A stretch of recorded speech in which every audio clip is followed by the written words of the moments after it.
Scholarship examination standard fifth. एक कतार में उस्मान वस्त में खड़ा है, उसका नंबर 23वां है।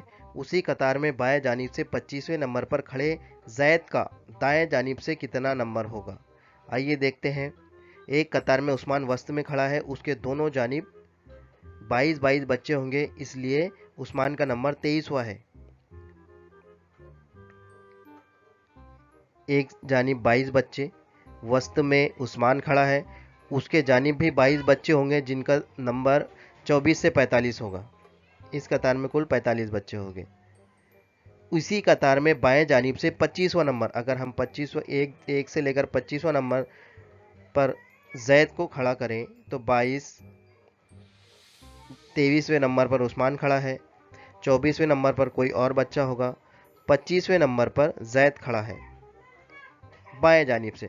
अब अगर हम दाएं जानिब से गिनना शुरू करें तो ये होगा 21वां नंबर, इसलिए हम कह सकते हैं कि जैद 21वें नंबर पर खड़ा है। हमारा जवाब होगा ऑप्शन नंबर 1, 21वां।